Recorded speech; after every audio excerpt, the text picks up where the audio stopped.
Hi, welcome to my show where I get to interview amazing people who just somehow I happen to be friends with. I guess I'm so lucky, right? So today I have Michelle Pallas. How are you? I'm fine, thank you. I haven't seen you in a little while. I know. Yes. So, I still have your title there, so I'm just going to leave the camera on you first. Okay. So we met in the 2016 election recount. And Exactly. yes, it started off where we were ready to sit there and work, and then they stopped it, actually, right? That's right. That's right, yeah. But the best part about it, and I think I mentioned that too, for me, was meeting you. We hit it off, and then I was able, I came to your, was it at your home? Yeah, That you yeah. guys were getting ready to. For the poster party. Yeah, tell us a little bit about that. That was pretty fun watching everybody gathered like that. Oh, yeah, it was empowering. So what we did is we had a poster party for the for the Lansing March, for the Women's March, the first year. And I invited a bunch of people over, and I had just met you at the election recount. And I said, hey, let's make some posters together, have some fun, and go to the march. You weren't able to come to the march, but that was okay. You were part of the actual the fun part of making posters, the posters. and getting to know each other. So that was Yeah. good. Well, I have, two little kids, and I take care of my mom. And so I was feeling bad that I wasn't going, but I did feel like I somewhat participated. But I got to tell you, so I was taking a nap the day of the march. I had an exciting full day. And then I woke up, and I remember I turned on the TV. And then I saw these millions of women all over the world. I was teary-eyed. I thought, oh my God, I missed the opportunity to be part of this history. But then I thought, not really. My heart was with everybody. I felt like you guys were giving a gift for so many people, especially the ones that couldn't be there. It was so touching. I have goosebumps even talking about it right now. And I just kept watching that, and everything that was posted thereafter was incredibly touching. I was on social media the whole time looking at that. And I did think about this for a while. I thought, wow, had I been there, but the energy that you guys exuberated, that really everybody felt. I have a video that I want to share of the march, which, again, when you watch these videos, it's always very touching. So I'm going to play it right now.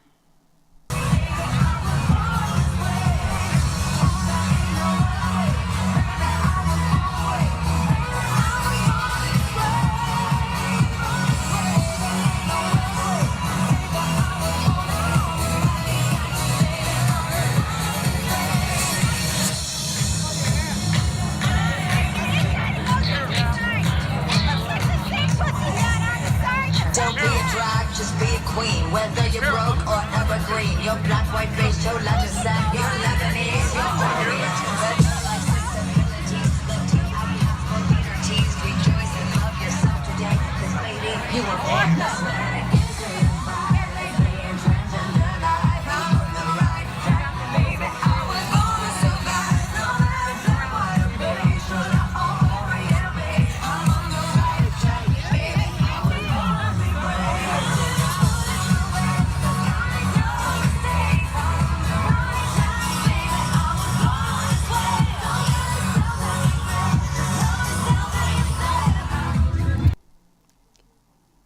Awesome.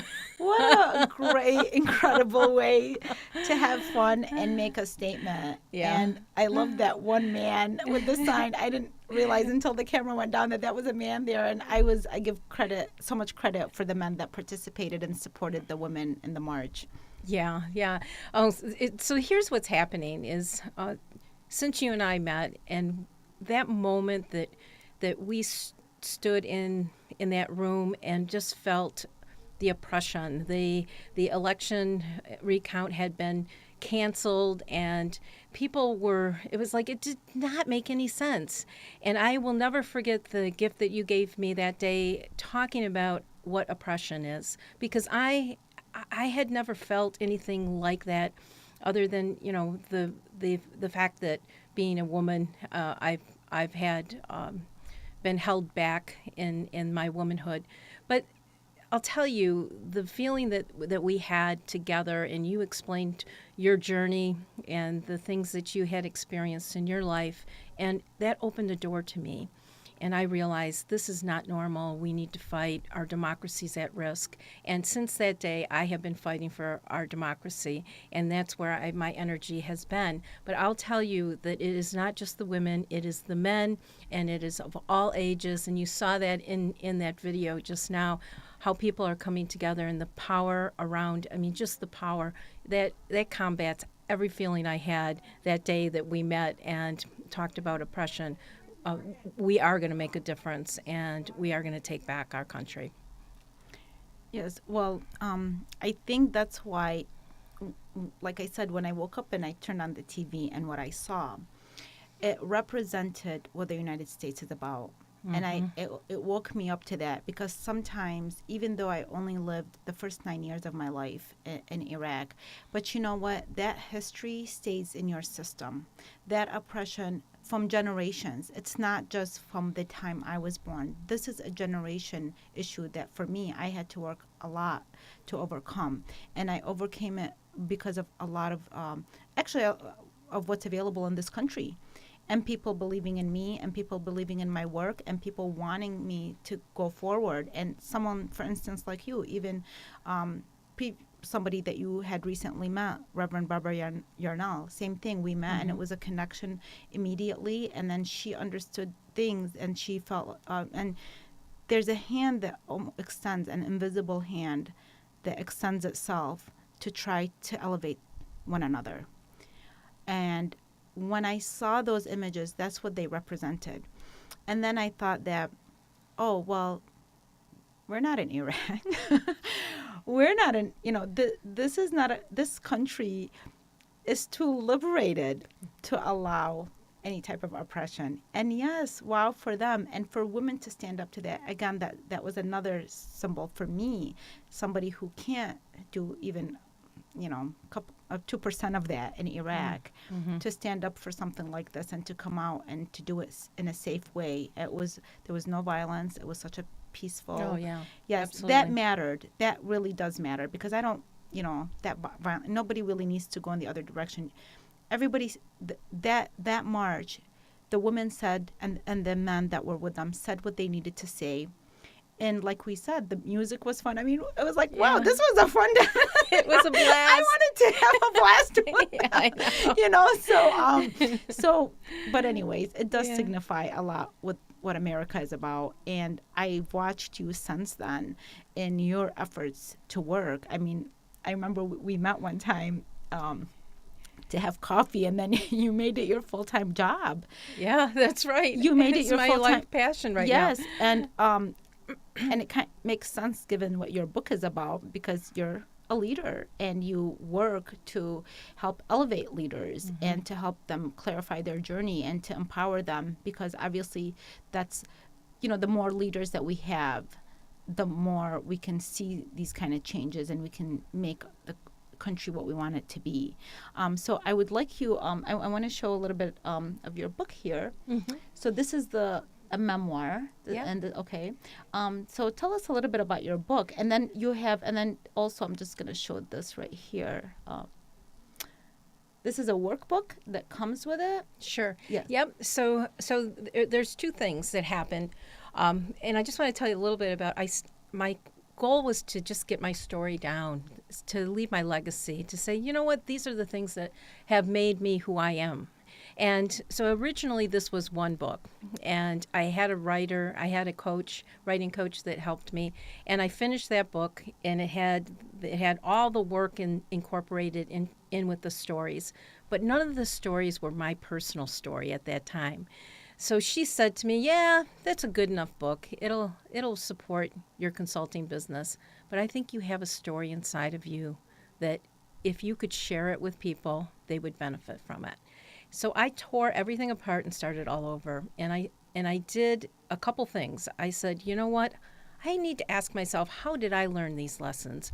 I came up with the 7 acts of leadership, and these are the steps you should take, and these are the things that you should do. But I hadn't looked inward at that point, and I started to put in a timeline my life and when I learned those certain stories, and that's when I wrote the memoir. And who wants to read a leadership book? I mean, a boring leadership book, but don't you want to read a book that has something to do with underpants? I mean, it just makes you smile the minute you say it, right? So the title is pretty cool, I have to say. And also, there's something also regarding memoir. So memoir has become very popular over the years. I know, I've authored 12 books. And from the 12 books, the memoir series that I wrote got the most response.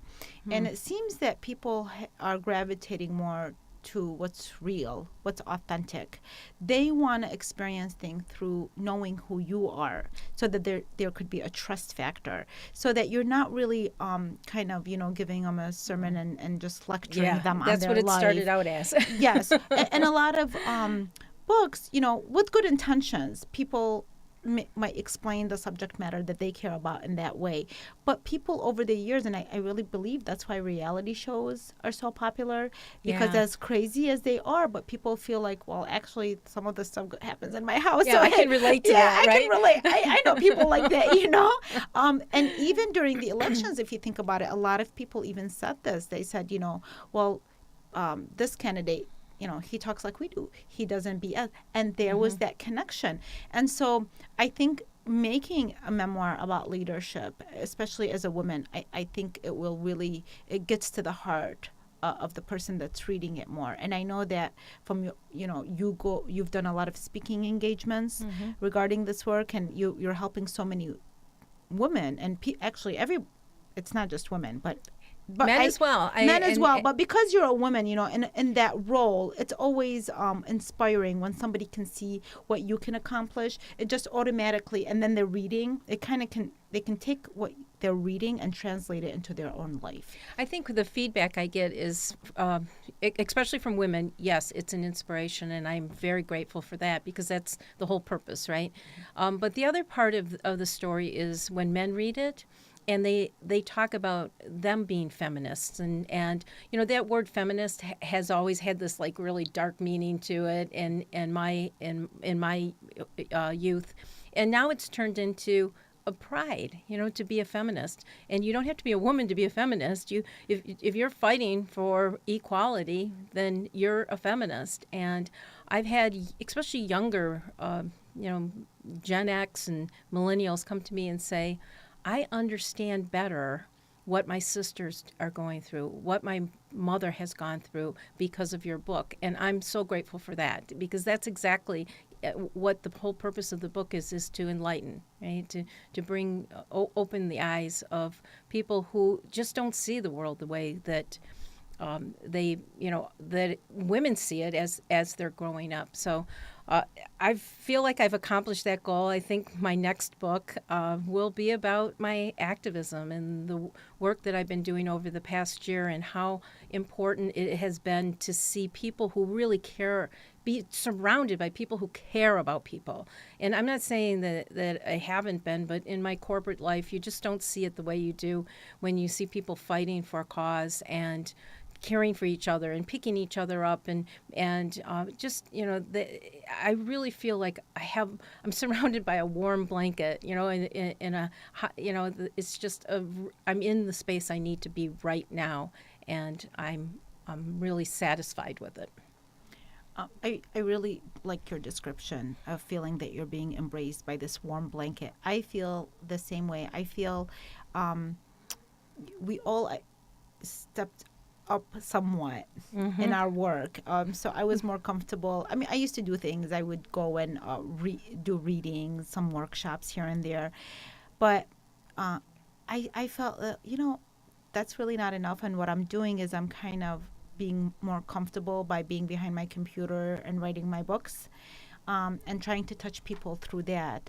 But then there's nothing beats the one-on-one contact, the human spirit when you're, and that's why, like, when we met, that I was, because otherwise It's like I knew you forever, right? Yes. I mean, it's like, and when I left from there, I thought, because it was at Macomb College, Macomb right? College, right? Yeah, I felt like, well, had I not met her, I would have been really ticked off.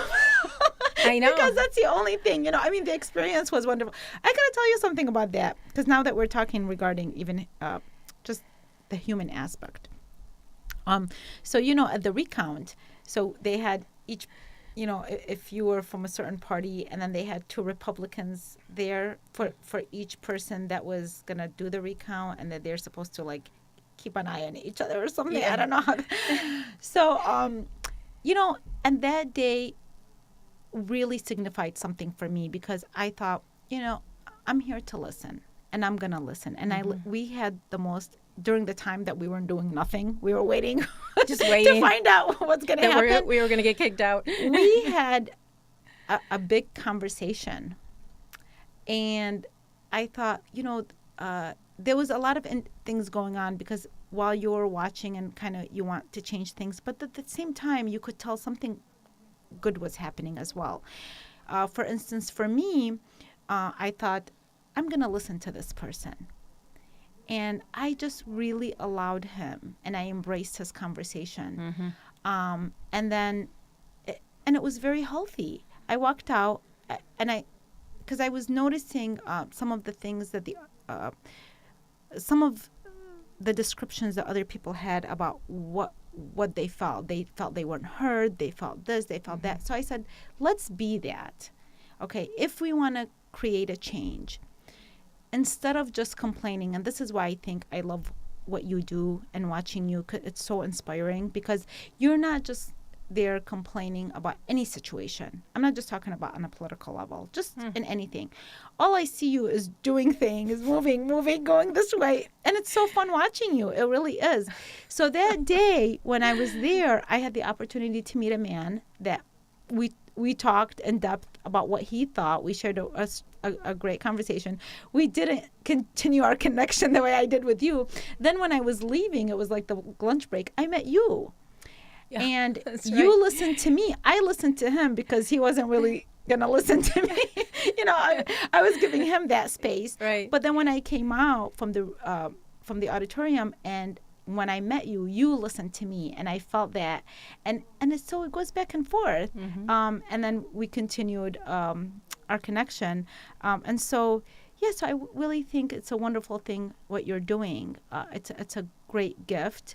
And I would like to hear a little bit more about your next book. I mean, where are you at right now? So here, it's only an idea right now, but what's fascinating to me is that just 12 strangers who never met each other came together, and back in January, and we started the Indivisible group, right? The activist group, and we're so bonded now. We're like a family, and it's amazing that 12 people who never knew each other all of a sudden come together and so quickly just become productive, get to know each other. We respect each other. The fact that you have family and work and everything else going on sometimes means you're not going to be able to meet your promises the way that you wish you could, and it's okay. It's okay. That's right. It's we're just living our lives, and we're trying to make a difference, and then from there our efforts have grown. We've accomplished a lot, and we're expecting to accomplish a lot as we move forward. And then what comes next, right? What comes next as we become a movement, right? And I think we already are a movement. But I think the story about how strangers can come together, get organized, become a family, and overcome a lot of adversity, because I'll tell you, it's not easy. There's things that happen. There's people that are not a good fit, that this isn't their place. You have to find your place. You have to find your people. And we always say that, if this is not the good thing for you, that's okay. That's okay. That's right. You've got to move forward. So I think there's a lot that the leadership model that I have been using all my life, I've incorporated into the work that I've done over the past year. So I would like to just take a moment and write down everything that I've learned through the year, and be an inspiration for people who think that what's in front of them is too large. And just say, look, you can chop a little bit of this piece off and see what happens and accomplish something. And then before you know it, it turns into, a blossom. So that's going to be my next book, and I'm keeping records. I'm keeping my timeline. I know what I'm doing. I'm keeping daily So it's logs like you on have what the I'm material. doing. Yeah, I just It's have to just you pull have it to together. put it together and write it in a book form rather than Exactly. just like a little diary. Instead of a okay, To-do step list. 1, step 2, step 3, which is the way I live my life. Something more interesting Well, than it that. would be great if you could just publish it as like, here's my to-do list, so you guys learn from that. This is how I handled my day. Yeah.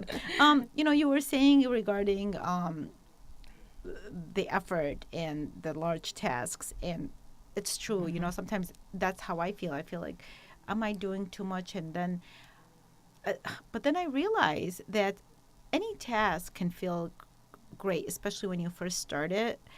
And it really, once you get used to it, and once you don't become, you really have to be aware of how you're feeling, because you don't want it to feel like it's overwhelming you. It's putting a lot of pressure in your life, a lot of stress. And it can. And it can. But if you just have something that's been stirring in your life for years, like there was a couple of projects, there was a couple of ideas that had been stirring inside of me for a while, but it was one of those situations where it's like, oh, well, we'll see when I'm going to fit that in, how I'm going to, or if the right person comes along to help me put this together. There was always an excuse kind of. Of course. Yeah. So suddenly I realized, like, these have been stirring inside of me for a while. I'm going to invest the initial time, energy, money, whatever it takes to launch them. But after that, I'm not going to allow myself to get too scattered. I'll stick to that and allow it to grow, because that's really what a movement is as well. I would Absolutely, think, right? yeah. Is that you get it up, you put the most energy probably in the beginning, but then the work is about maintaining, helping it grow and sustain it, right? And it won't need so much of that push and the initial work, the labor that might happen initially when you're putting it together. Yeah, getting organized in the beginning, like one of the things that we did is we built a communication. So everything is about communication, and building a communication so that we can talk to each other across the district. So what we did is, as Indivisible District 11, we are not trying to replace or take over any of the other activist groups that are in there. We are like what I call the backbone, our communication backbone. We are like the thing that covers everybody and make it easy for us to communicate with each other. So it's so important, especially the work that we're doing, is that people can trust each other and can talk about what they're doing and rely on each other to get the word out. And that is the very first thing that we did as an organization, is developed relationships and develop that mechanism to be able to talk to each other. And I think that's just human life. That's what life is all about, right? Well, what is your focus, and what exactly are you guys trying to achieve, and what's the time frame that you're working with? I mean, I know things change over time, but the focus and the goal, and what exactly do you guys want to accomplish? Yeah, so when we first got together, and that hasn't changed, our mission is really to get representative leadership. So when I say that, I mean having the people who represent us in the District 11, that's the district that I work in, that I live in, and have somebody representing us so that our voices are heard. And that is the mission. Now, it's not political. Honestly, it's not about party. It's about representing us as a people. And that's the mission. We put together a strategic plan. We feel like there's three pillars to that plan, and the first one is defend democracy, right? So that's getting out in the calls to actions and making sure that we're heard. The second one is awaken civic engagement, which is the one that I'm working on right now, and that is helping people understand what's going on around them. There's so much there's so much conflicts, chaos, the news. I mean, just listening to the news, you're like, who am I supposed to believe? All of that. So our awakened civic engagement is about, who are my representatives? What are they doing? How are they voting? Media literacy. Who are the candidates that are coming up? How do I register to vote? I mean, those types of things are what we're working on, our events focused on that. And then the final one is to mobilize, and that's to get people out and talking to each other in community and talking about what our core values are. And instead of talking about positions and fighting with each other, what we're trying to do is open up a new community where it's not his way or his way, it's how do we solve these problems as a people, and so for the betterment of the good. This is exactly, I believe in everything you just said, and it's there's so much so much of an educational factor in all of this, making people aware, making them understand their government. I had another guest Exactly. Previously who he had the Constitution Cafe, and he in John. Troy. Yes, I had John here. He's and one of my friends. Really, see, what a small world. We're all like We're hanging out with each other. We're found in our finding people. each other. Yeah, I met him at the coffee shop because I was interviewing Feiruz. Feiruz, yes, I know and then he Feiruz. was there, and then we ended up talking, and he's like, I'm teaching people the Constitution. People don't even know about the U.S. Constitution, and they live in the United States. I'm like, yep, I don't know either. I mean, there's so much I don't know, but I'm always interested to learn.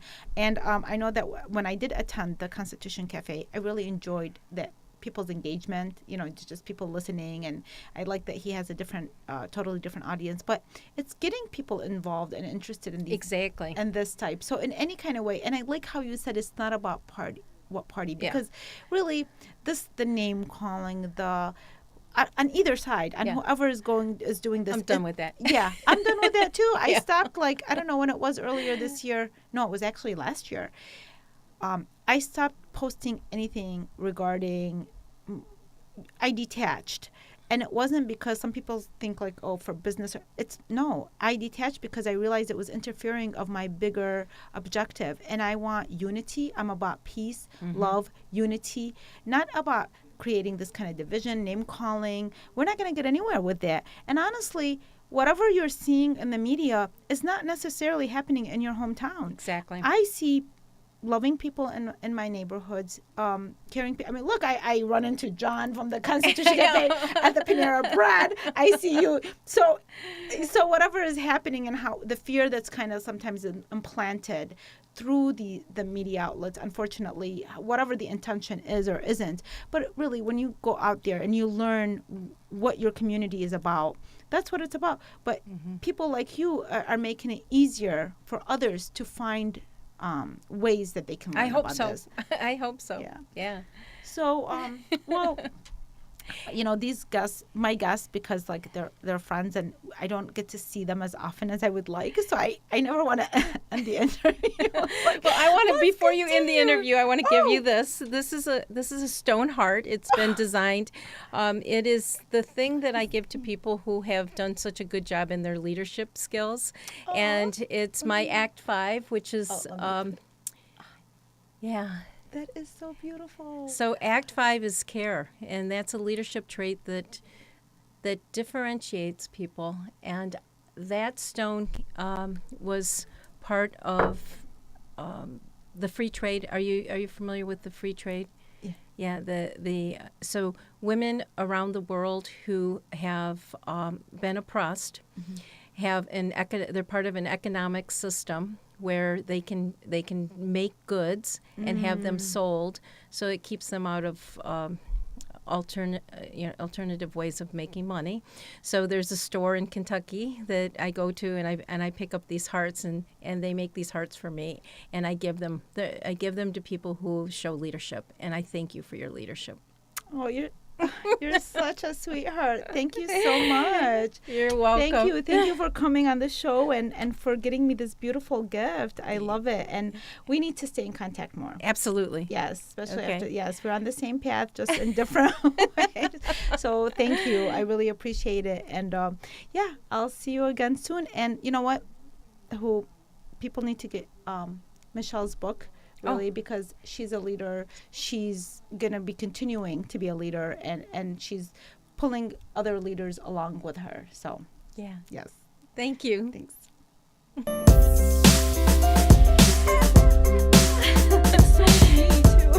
Is it good? I thought so. I have all these different types of designs, and I just love it. I just love that one. I thought it'd be good for